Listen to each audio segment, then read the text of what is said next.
Muy bien, continuamos aquí en el programa. Está con nosotros el diputado provincial y convencional electo, que en poco tiempo ya comenzará a trabajar en esta nueva función, Emiliano Peralta. Diputado, ¿cómo le va? Buenas noches, bienvenido al programa. ¿Cómo les va? Muy buenas noches, un gusto estar con ustedes. Bueno, además abogado. Abogado, y Abogado. O sea, justo para hablar del tema de la convención. Ahora, muy buenas elecciones hicieron en Reconquista ustedes.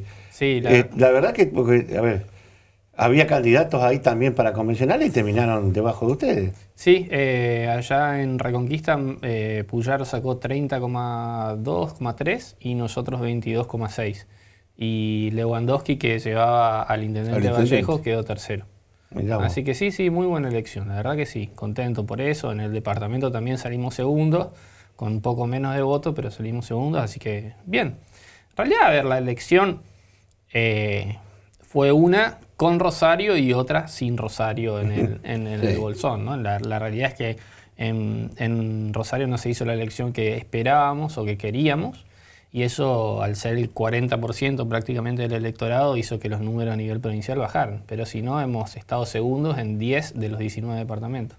¿Eso influyó, por ejemplo, en la aparición de la locomotora en ustedes? No sé si... puede ser. A ver, yo creo que nunca es un solo factor. Creo que hubieron varios factores. En Rosario, por ejemplo, hay algo que tuvo que ver con la aparición de, más que de La Libertad Avanza, con Aleart, que llevó muchos votos para ahí. Aún así, el candidato Mayorá sacó un poquito más de la mitad que él, o sea que hubo cierta fuga. 15% contra 31%. Es decir, exacto, el nombre sumó 16 puntos más. Sí, con lo cual eso también te refleja que el electorado de la provincia de Santa Fe es muy independiente y vota también a la persona, no solamente sellos. Y después otro factor, o dos factores más para mí. Uno, que nosotros tenemos un componente de cierto votante peronista, no kirchnerista, que de repente, al haber tantas opciones peronistas, tenían un amplio menú para elegir y no iban a ir necesariamente a nosotros, como pasa en otras elecciones donde el peronismo tiene un solo candidato, producto de la PASO, y después la baja afluencia de gente a votar. Ahora, en su momento hubo un sector del peronismo que estuvieron a punto de concretar una especie de alianza, porque el peronista es cierto que miraba a Granata como una líder que podía sumarle y darle de vuelta el lugar que tiene el peronismo en Santa Fe. Sí, hubieron conversaciones con muchos sectores del peronismo. El tema era, bueno, quiénes iban a conducir, ¿no? O sea, nuestro problema no era hacer alianzas o llegado el caso, tener acuerdos, no solo electorales, sino políticos para futuro. Pero bueno, también había actores con los que nosotros no queríamos compartir o sectores que nosotros no queríamos compartir. Y bueno, fíjate que el peronismo termina yendo a una elección con un candidato que no es peronista. Porque la realidad es Juan Monteverde, a quien obviamente respeto y todo, no, eso no quita nada de lo que voy a decir, pero no es un candidato que sea peronista. O sea, el sello del Partido Justicialista va con un candidato que en cierta medida no es propio. Y eso refleja también esas diferencias, digamos, con algunos sectores con los que nosotros no tenemos mucho que ver. Ahora, Emiliano, y dentro del análisis que vos decías como factor importante, la poca gente que fue a votar, Sí. 55%. Sí. ¿Cómo lo ves? ¿O cómo lo tomás vos como mensaje político? Porque en serio la gente, donde es obligatorio votar, casi la mitad de la gente no fue a votar. Es que me parece que el primer punto de partida de cualquier análisis de las elecciones tiene que ser ese, que casi la mitad de los habilitados para votar no fue a votar. Y eso tiene que ser un llamado de atención. Y particularmente tiene que ver con esto de que hablábamos de que la reforma de la Constitución es como que le queda lejos a la gente, ¿no? Fíjate que en algunas comunas donde no había internas, no había paso para las comunales, la participación era aún más baja, o sea, donde solo elegían convencionales constituyentes, a la gente le quedó muy lejos el debate de la Constitución. Y eso tiene que ver un poco por cómo se dio en cuanto a la rapidez, la celeridad que le impuso el gobierno, cuándo se dio, porque no te olvides que esto fue en diciembre, donde ya la gente tiene la cabeza en otro lado, en enero y febrero, donde venimos de las vacaciones, y después la principal importancia es, che, ¿cuánto me va a salir los útiles de los chicos para empezar el colegio?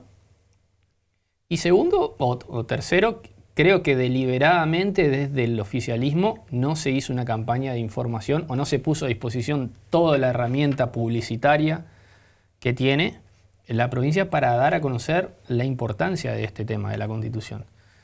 Porque lógicamente en elecciones con baja participación no este oficialismo, sino todos los oficialismos en general se benefician, pues su estructura va a votar. Ujú. Ahora, ustedes como hicieron la ley, más allá de la posición de cada uno, Sí. el texto de la ley es que casi te diría como que ya está medio definido para dónde va cada artículo. Queda muy poco para debatir. Sí. Es decir, que los rasgos generales, hay cosas, por ejemplo, creo que el tema de los mandatos, nadie está de acuerdo que sean 2 y nada más que 2. O sí. ¿Ustedes están de acuerdo? Hay que ver eso, no es que no estemos de acuerdo en eso, el tema es a partir de cuándo vamos a empezar a contar que no se pueden hacer las reelecciones. Digo, ¿qué pasa con los que ya están ocupando ahora un cargo? Porque fíjate que se puede dar algo muy curioso. A ver. Se puede dar que digan, che, el gobernador quiere la reelección, o sea, ahora quiere estar habilitado pese al haber jurado con otra constitución, pero con ese criterio, si vamos a aplicar retroactivamente, por así decirlo, esta constitución a un juramento previo, entonces los senadores deberían aceptar que se van a poder presentar un solo mandato más. Porque si no el gobernador podría presentarse a 2 y mandatos. si no 12, vamos a tener 12, ¿entendés? Entonces, bueno, ahí van a tener que, por eso yo cuando hablaba de este tema de la reelección, más allá de reelección sí, reelección no, para este gobernador, A ver, tenemos que también poner sobre la mesa, che, y si hacemos una cláusula transitoria, decimos, bueno, listo, ok, rige para este gobernador, pero que ya se empieza a computar esto, ¿y qué va a pasar con los senadores? Porque si no... y los diputados, Y los obviamente, concejales, los diputados, los concejales, claro, todos en todo. realidad, ¿entendés? Entonces se puede dar que se haga un criterio selectivo para elección de gobernador y reelección y otro para la de los senadores. No, tendría que ser a partir de cuándo se puede aplicar. Es decir, el hecho que se pueda partir ahora, puedan presentarse, pero se toma ya. Es que eso creo que hay que ser coherente, digo, o aplicamos el mismo principio para todos o no lo aplicamos. Claro. Entonces, si quieren la elección del gobernador, bueno, perfecto. Ahora, sepan que ya se les va a computar el periodo que están en ejercicio a los efectos de la reelección. Bueno, Ese es un buen punto. Es interesante debatir eso. Porque siempre ponemos la mirada solamente en el gobernador. Claro. Y damos por hecho que es un solo mandato tomando en cuenta este. Pero si miramos, abrimos el abanico, me parece que es un tema más que interesante. Sí, sí. En ese caso, ¿ustedes están de acuerdo en que sea, es decir, diputados, senadores, concejales? Sí, como norma, principio genérico, sí. Después hay que ver esto. O sea, Con una particularidad, algunos hablaban de, digamos, que puede no ser legislador o concejal durante 4 años y después volver a presentarse, algo así. sí, es decir, tener una sola reelección consecutiva, pero después uno puede dejar pasar un periodo y volver más adelante. Claro, perfecto. Sí, sobre eso hay especie de consenso, no sobre ese tema. Pero yendo a algo que vos dijiste que es muy cierto, parte del problema que tiene esta discusión de la reforma está dado en la misma ley de necesidad de reforma que dice habilítese este artículo en los siguientes sentidos. Entonces... De sentido de para allá, no para acá. No queda demasiado que discutir. Claro. Por ejemplo, a mí me pasa esto, ¿no? Yo veo el artículo 5 que tiene que ver con los principios en materia tributaria. Ajá. Y donde se pretende incorporar la responsabilidad fiscal del Estado, digamos, principios como el déficit cero, vamos a decirlo para que se entienda bien. Con lo cual digo, yo estoy en general de acuerdo, pero ese artículo 5 me pretende incorporar también otros principios en materia tributaria como la generalidad y la solidaridad tributarias.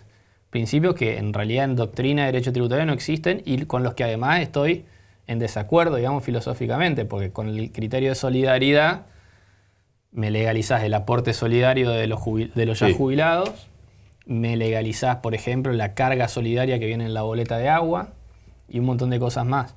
Entonces, yo que estoy de acuerdo por ahí con poner el déficit cero como objetivo o la responsabilidad fiscal como objetivo del Estado, me está forzando a votar negativamente porque me encorsetaste el debate del artículo a lo que ya dice la ley, ¿se entiende? Uh-huh. Por eso la ley nosotros creemos que, además de los motivos, digamos, más políticos de por qué no la votamos, creemos que es mala en ese sentido. Y lo dije acá en tu programa cuando vine la otra vez, o sea, por más que sea mi enemigo político, lo que sea, Mayoraz tenía razón en el planteo judicial que hizo. El artículo 114 de la Constitución te dice se habilitan temas o artículos, no sentido de la reforma. Claro, Igual en Santa Fe no somos muy puntillosos en cumplir la Constitución. No. Votan los jóvenes de 16 años cuando la Constitución dice que no. Tenemos un ministro que pidió licencia cuando no se puede de la Constitución. Claro, no podés tener 2 cargos a la vez. Sin embargo, ahí está. Ahora, el tema de los presidentes comunales, ¿están de acuerdo con los mandatos de llevarlo a 4 años o no? Sí, estamos de acuerdo con llevarlos a 4 años. No estamos de acuerdo con que toda población pase a ser un municipio.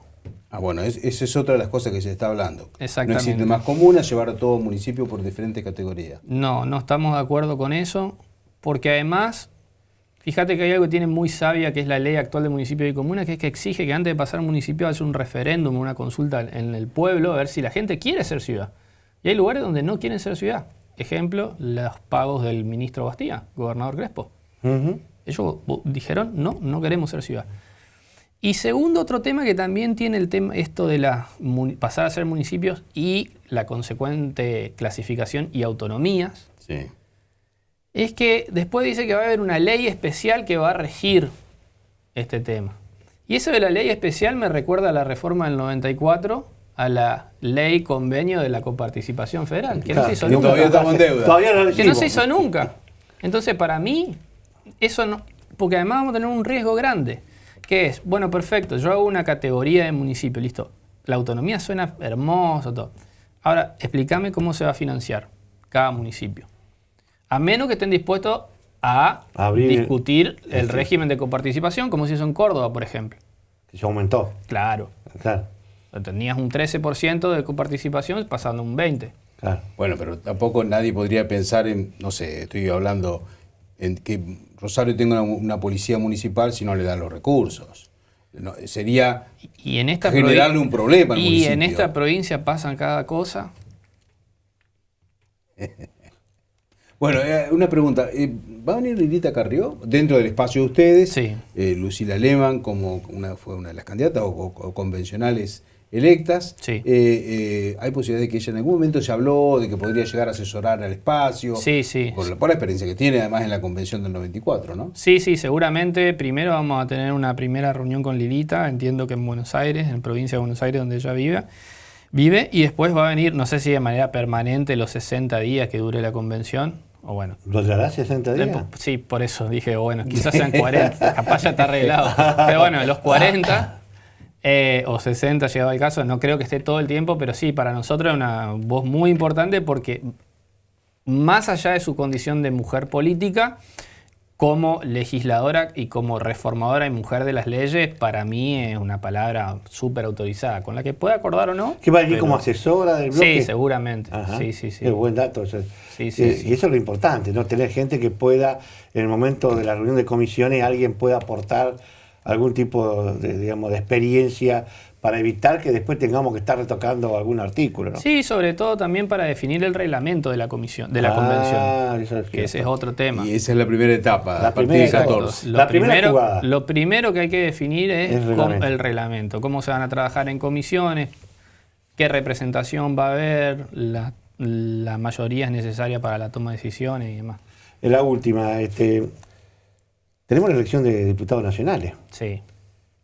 Ustedes nunca jugaron, no les interesó mucho la elección, pero se está hablando mucho de que hay una idea de la Libertad Avanza de hacer una alianza con ustedes y que Amalia vaya de cabeza en esta elección donde le podría venir bien para, digamos, porque sumar los votos de la Libertad Avanza más los de ustedes, la pondría ahí como posible, digamos, una de las que puede ganar las elecciones. ¿Está esa charla? ¿Hay posibilidades? Porque uno hablaba antes con Amalia y decía, ¿querés ser diputado nacional? Decía, no quiero. ¿Hay posibilidad de que sea candidata a diputado nacional? Mira, voy a parafrasear o repetir un poco lo que le dije al colega Marcelo. Preguntarle a Granata. No, pero no sé, la verdad que depende mucho de ella también. A mí creo que, personalmente me preguntaba, que me gustaría que ella en algún momento diera el salto. No sé si ahora necesariamente, pero sería bueno que ella aborde temas nacionales también. Pero es una decisión que la va a tener que tomar ella más en términos personales que en términos políticos. Pero bueno, ojalá que podamos tener, así sea con ella o con otra persona, una representación ahí.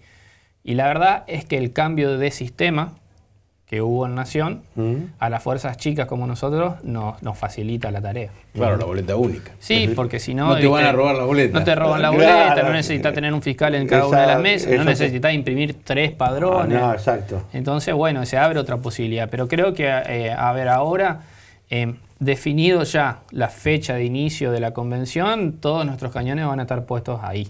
Bien. Emiliano, como siempre, muy amable. No, por favor, muchas gracias a ustedes. Gracias. A ustedes, en 7 días nos volvemos a encontrar aquí, en esta señal y en este mismo horario.